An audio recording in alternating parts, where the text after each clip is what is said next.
চাঁদের চাইতে সুন্দর না হও তাহলে 3 তালাক। স্ত্রী এই কথা শোনার সঙ্গে সঙ্গে তার স্বামীর কাছ থেকে সইরা গেছে।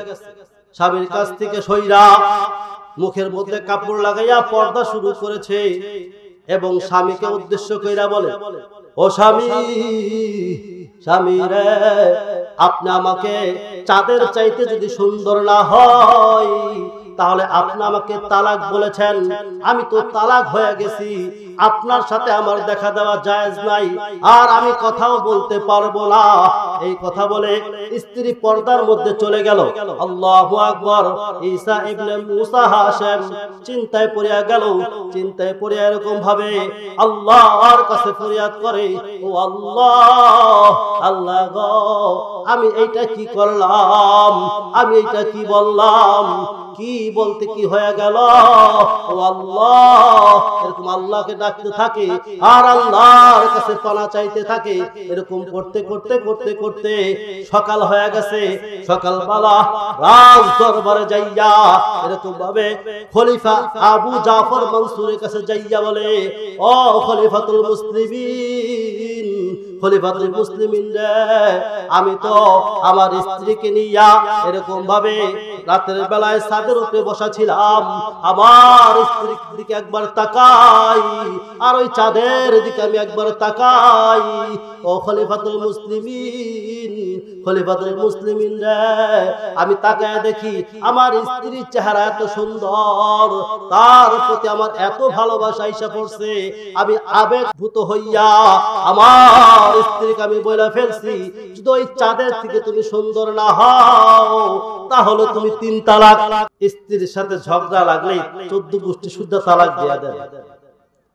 14 গোষ্ঠী সহজ যখন তালাক দিয়া দিবেন, আর ওই স্ত্রী নিয়ে যদি ঘর সংসার করেন, সন্তান যা জন্ম হবে সব জারজ। যতদিন তার সাথে থাকবেন ততদিন জিনার গুনাহ। মহান আল্লাহ তাআলার দরবারে লাখো কোটি শুকরিয়া যে আল্লাহ তাআলা আমাদেরকে একটি দ্বীনি মজমায় আসার এবং বসার তৌফিক দান করেছেন। এজন্য সকলেই কালিমাতুশ শুকর আদায় করে আলহামদুলিল্লাহ।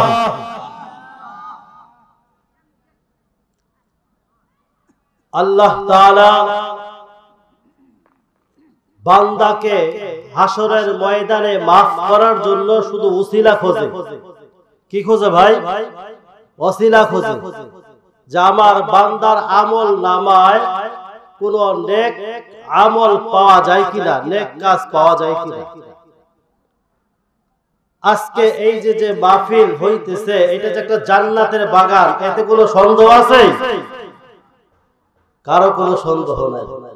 এই জান্নাতের বাগানে যারা না বইসা আশেপাশে ঘুরতেছে,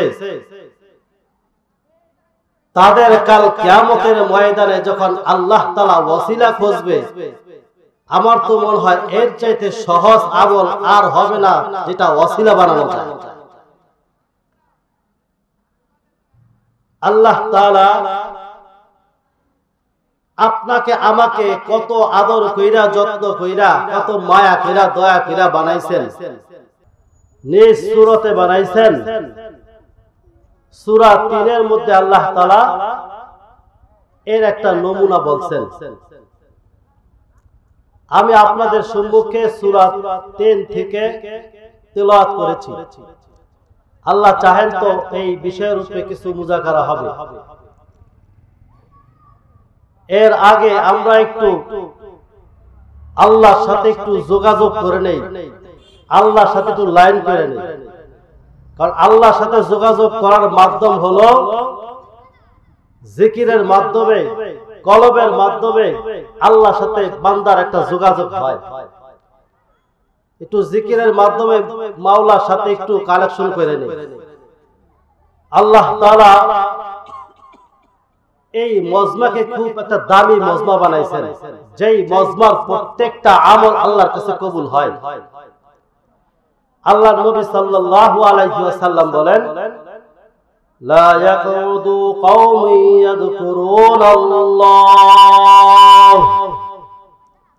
ইল্লা হাফাতহুমুল মালাইকা ওয়া গাশিয়াতহুমুর রাহমাত ونزلت هم السكينة وذكرهم الله في من عنده السكينة أو الارتجاء هو الأنس আল্লাহ নবী সাল্লাল্লাহু আলাইহি ওয়াসাল্লাম বলেন লা ইয়াকুদু কওমি ইয়াযকুরুনাল্লাহ আল্লাহর বান্দাদের মধ্যে হতে এরকম একটা দল যারা বসিয়া বসিয়া বসিয়া বসিয়া মাওলা পাকের জিকিরের মধ্যে মাশগুল থাকে আল্লাহ তাআলা তার নিকটতম ফেরেশতাদেরকে ডাইকা ডাইকা বলেন ও আমার ফেরেশতারা তোমরা তো বলছিলা এই মানুষ আপনি সৃষ্টি করিয়েন না এরা দুনিয়ার মধ্যে ফিতনা করবে ঝামেলা করবে ঝগড়া করবে ও আল্লাহ এই বান্দাকে কেন বানাইবেন আমরাই তো আপনার তাসবিহের জন্য যথেষ্ট আল্লাহ ওই সমস্ত ফেরেশতাদেরকে ডাইকা ডাইকা ডাইকা ডাইকা বলে ও আমার ফেরেশতারা দেখো তাকায়া দেখো ওই যে মাদ্রাসার মাহফিলে প্যান্ডেলের মধ্যে বসিয়া আমার বান্দারা আমাকে স্মরণ করতেছে আমার কোরআনের আলোচনা করতেছে আমার বান্দারা শুনতেছে এরকম আল্লাহ তাআলা তার নিকটতম ফেরেশতাদেরকে ডাইকা ডাইকা দেখাইবেন আর আল্লাহ তাআলার পক্ষ থেকে রহমত নাজিল হইতে থাকবে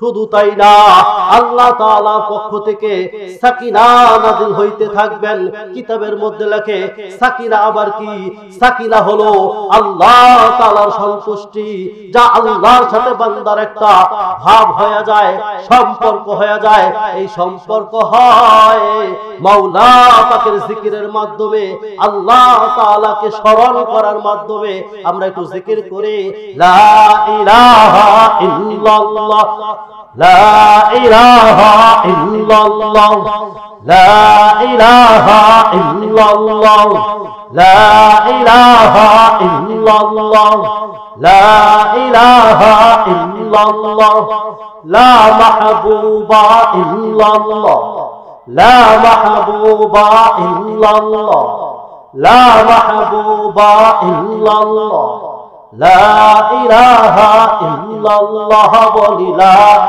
إله إلا الله لا إله إلا الله لا إله إلا الله لا إله إلا الله لا إله إلا الله لا مقصود إلا الله لا مقصود إلا الله لا مقصود إلا الله لا مقصود إلا الله لا موجود إلا الله لا موجود إلا الله لا موجود إلا الله لا موجود إلا الله لا موجود إلا الله لا إله إلا الله لا إله إلا الله لا إله إلا الله لا إله إلا الله لا إله إلا الله محمد رسول الله আল্লাহ তাআলা তার কালামের মধ্যে বলেন ওয়াত-তিনি ওয়াজ-যাইতুন ওয়া তুরি সিনিনা ওয়া হাল বালাদিল আমিন আল্লাহ তাআলা সূরা ৩-এর প্রথম ৩ আয়াতে ৪টা বিষয়ের উপরে আল্লাহ কসম খাইলেন ৩ এবং সিনিন এই ফলের কসম এরপর আল্লাহ তাআলা কসম খাইলেন তুর পাহাড়ের এরপর আল্লাহ তাআলা কসম খাইলেন পবিত্র নগরী মক্কার আল্লাহ এই জায়গার কেন কসম খাইলেন ৩ এবং জয়তুন ফলের কসম আল্লাহ কেন খাইলেন কারণ ৩ এবং জয়তুন এমন একটা ফল যেই ফল হয় শাম দেশের মধ্যে, ওই শাম দেশের মধ্যে আল্লাহ তাআলা তার নবী ইব্রাহিম আলাইহিস সালামকে পাঠাইছেন। অনেক পয়গম্বরদের ওখানে আগমন ঘটেছে।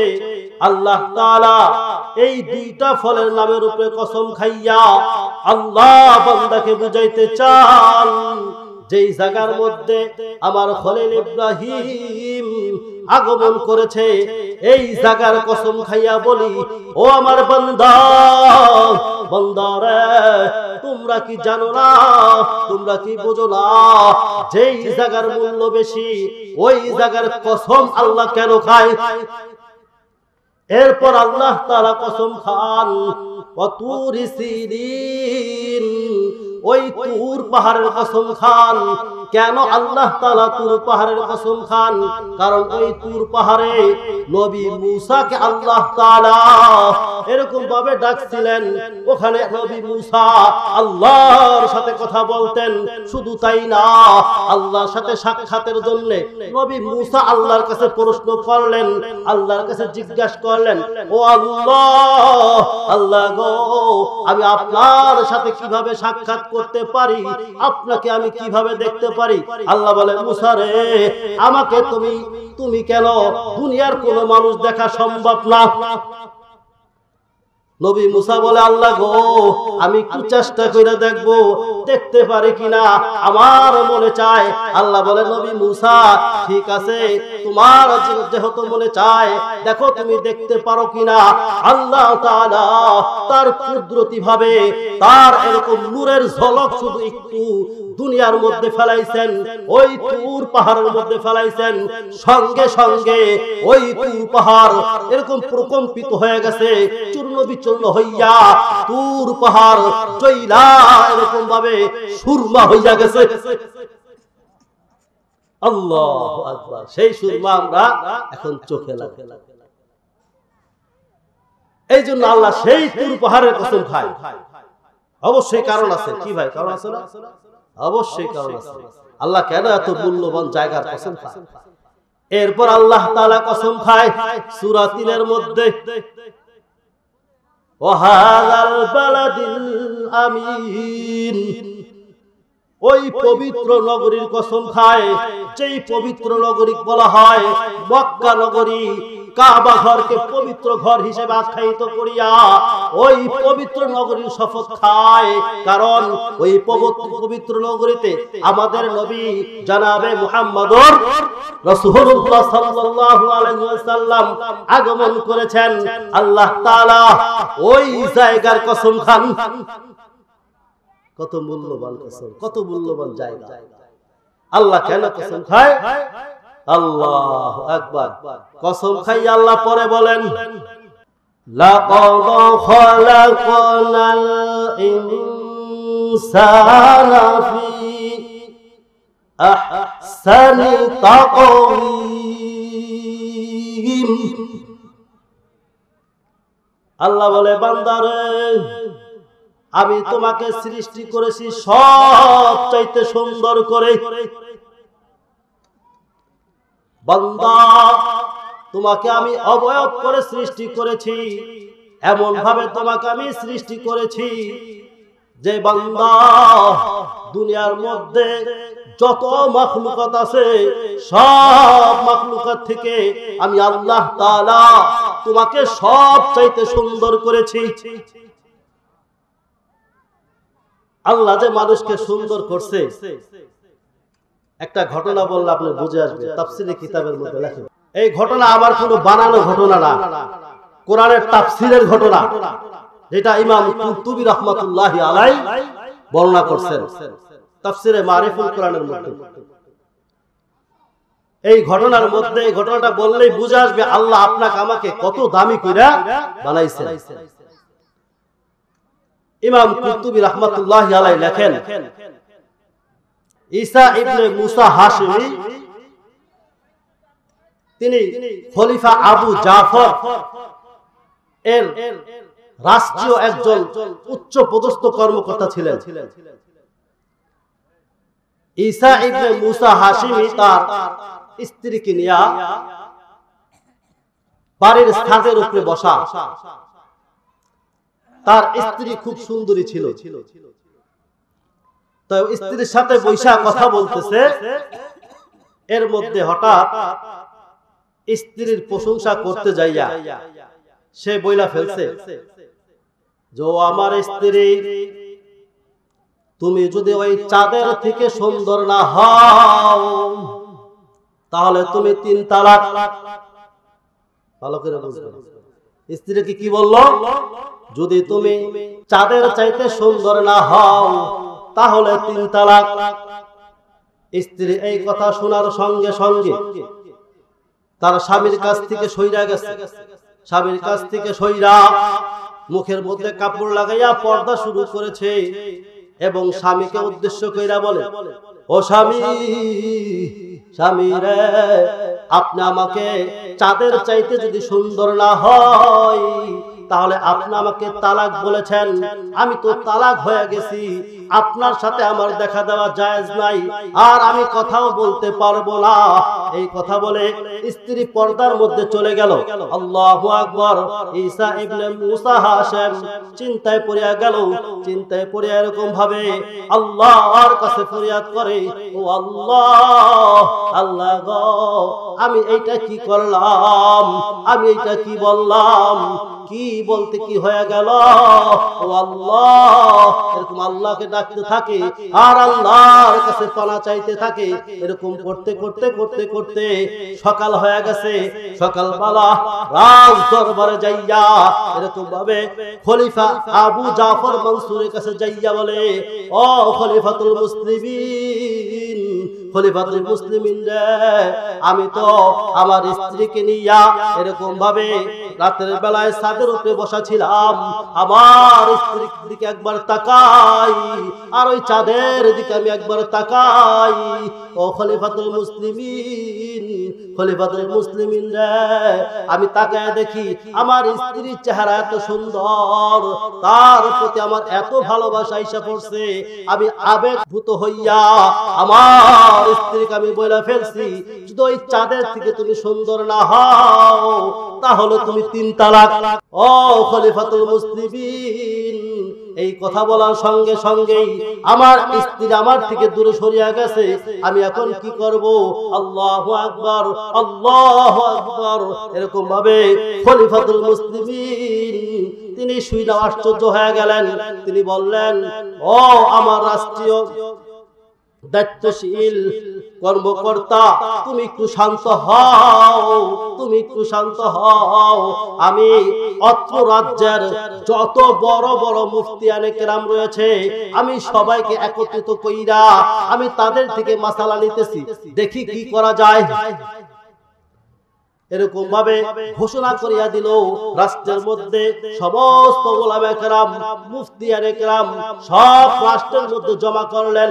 জমা করার পরে এরকম ভাবে খলিফাতুল মুসলিমিন তিনি ওই সমস্ত মুফতিদের সামনে বলতে লাগলেন, ও মুসলিম জনতার ইমাম, ও ফুকাহে কেরাম, এরকম ভাবে ঈসা ইবনে মুসা হাশেমি তার স্ত্রীকে এরকম বলেছেন, চাঁদের চাইতে যদি তুমি সুন্দর না হও তাহলে তুমি 3 তালাক।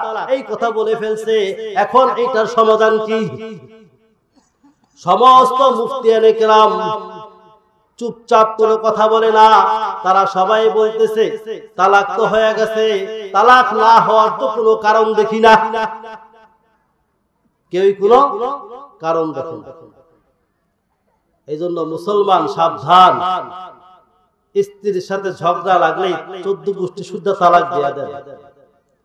14 গোষ্ঠী সহ যখন তালাক দিয়ে দিবেন, আর ওই স্ত্রী নিয়ে যদি ঘর সংসার করেন, সন্তান যা জন্ম হবে সব জারজ। যতদিন তার সাথে থাকবেন ততদিন জিনার গুনাহ। এই জন্য সাবধান, আল্লাহ আমাদেরকে হেফাজত করুন। এরকম ভাবে ঈসা ইবনে মুসা হাশেমি তিনি খুব চিন্তিত। মুফতিয়ানে কেরাম কেউ কোনো সমাধান বের করতে পারে না। আল্লাহর কাছে তাকাইয়া আকাশের দিকে তাকাইয়া আল্লাহর কাছে বলে, ও আল্লাহ, আল্লাহ গো, আপনি তো মানুষকে সুন্দর করিয়া বানাইছেন। ও আল্লাহ, আল্লাহ গো, আপনার এই সুন্দরের প্রতি আমি আকৃষ্ট হইয়া আমি বইলা ফেলছি। ও আল্লাহ, আল্লাহ গো, আমার এর থেকে পরিত্রাণের রাস্তা কিরে আল্লাহ আপনি ফয়সালা করে দেন। সমস্ত মুফতিয়ানে কেরাম এরকম পেরেশান হয়ে গেছে, কেউ কোনো সমাধানের রাস্তা পায় না। এর মধ্যেই একজন মুফতি দাঁড়ায় গেছে। তিনি হইলেন ইমাম আবু হানিফার শীর্ষ। ইমাম আবু হানিফার শীর্ষ দাঁড়ায় বলে, ও খলিফাতুল মুসলিমিন, খলিফাতুল মুসলিমিন রে, আজকে সমস্ত মুফতিয়ানে কেরাম সমাধান বের করতে পারে না, কিন্তু এর সমাধান তো অতি সহজ। সবাই থমকে গেছে, কি কইল? সমস্ত মুফতিরা জিম খেয়ে গেছে, আর কথা বলে কি ব্যাপার, এটা কি কইল? খলিফাতুল মুসলিমিন বলে, ও ইমাম আবু হানিফার শীর্ষ, আপনি এমন কি প্রমাণ দিতে পারবেন আপনি ফট কইরা বইলা ফেললেন এর সমাধান দেওয়া সম্ভব, তালাক হবে না, আপনি কি করে বললেন? আল্লাহু আকবার। ইমাম আবু হানিফার শীর্ষ ডাক দিয়া বলে, ও খলিফাতুল মুসলিমিন, আল্লাহ তাআলা সূরা ৩ এর মধ্যে বলেন, লাকাদ খালাকনাল ইনসানা ফি আহসানি তাকওয়িম। আল্লাহ তাআলা কোরআনের মধ্যে বলেছেন, আল্লাহ তাআলা মানুষকে সবচাইতে সুন্দর করে বানাইছে। আল্লাহর এই কোরআনের আয়াত যদি সত্য হয়, তাহলে ওই চাঁদ থেকেও ঈসা ইবনে মুসা হাশিমির স্ত্রী অবশ্যই বেশি সুন্দর। আল্লাহর কোরআনের আয়াত সত্য। সমস্ত মুফতিয়ানে কেরাম চুপ কইরা বসে গেছে।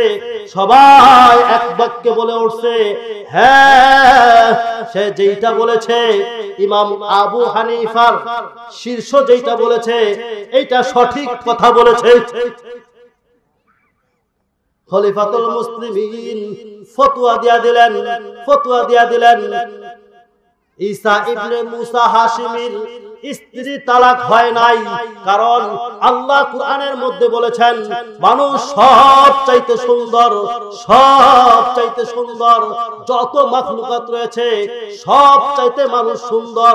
ও বন্ধু, তুমি আর আমি মানুষকে সুন্দর না দেখতে পারি, এইটা তোমার আমার চোখের দোষ। আল্লাহর কোন কোরআনের দোষ না, আল্লাহর কালামের কোন দোষ না। আল্লাহ যেটা বলবে ওইটাই সত্য, আপনার আমার বুঝে আসুক বা না আসুক।